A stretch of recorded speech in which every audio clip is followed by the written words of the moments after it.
Frères et sœurs, 50 jours après la résurrection de notre Seigneur Jésus-Christ d'entre les morts, l'Église de notre Mère nous donne de célébrer la solennité de la Pentecôte, solennité au cours de laquelle l'Église fait mémoire de la descente de l'Esprit Saint sur les apôtres, selon la promesse de notre Seigneur Jésus-Christ avant sa montée vers le Père. La liturgie de la parole de ce jour nous donne de méditer sur les thèmes « L'Esprit Saint fait de nous un seul peuple dans l'amour ». La première lecture est en train de faire une récapitulation des événements. Nous voyons là les apôtres qui reçoivent l'Esprit Saint et chacun les attend parler dans sa propre langue. Ceci nous fait penser au désastre qu'il y a eu après la destruction de la tour de Babel. Là où les péchés avaient divisé, l'Esprit Saint vient maintenant unifier, vient mettre ensemble, vient rassembler les gens au point que tout le monde entend les apôtres parler dans sa propre langue malgré leur diversité.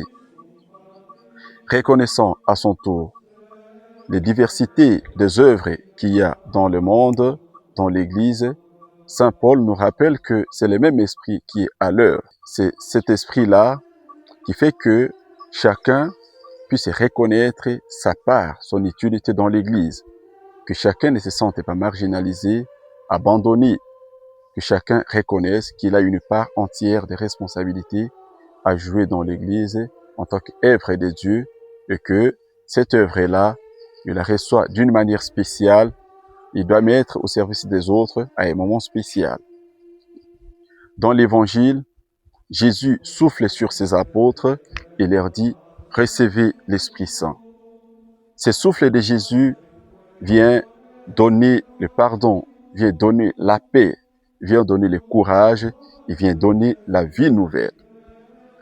Notre monde aujourd'hui, frères et sœurs, est en train de faire des expériences diverses comme les apôtres après la mort de notre Seigneur Jésus-Christ. Notre monde a la peur, notre monde est divisé, notre monde est en train de souffrir sous plusieurs formes, notre monde perd la paix.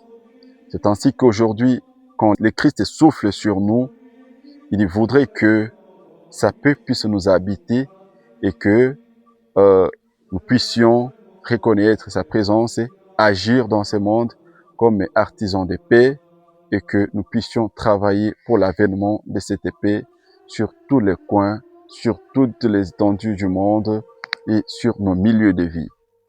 Il reste aussi à reconnaître que dans nos milieux de vie, dans nos villages, dans nos familles, nous faisons des expériences de la perte de paix. Nous faisons la différence des expériences et des peurs sous toutes ces formes. Que l'esprit que le Christ souffle sur nous aujourd'hui puisse nous rendre des artisans de paix, puisse nous rendre courageux, puisse nous rendre forts pour annoncer sa résurrection partout jusqu'aux extrémités du monde. C'est ainsi, chers frères et sœurs, demandons la grâce de l'Esprit Saint. Que cet esprit qui descend aujourd'hui sur nous, comme l'autre fois sur les apôtres, puisse faire de nous des témoins authentiques du Christ, partout où nous vivons, dans tout ce que nous faisons, et que ceux que nous voient vivre reconnaissent vraiment que le Christ a envoyé son esprit et que nous lui appartenons aujourd'hui, demain et pour les siècles. Amen.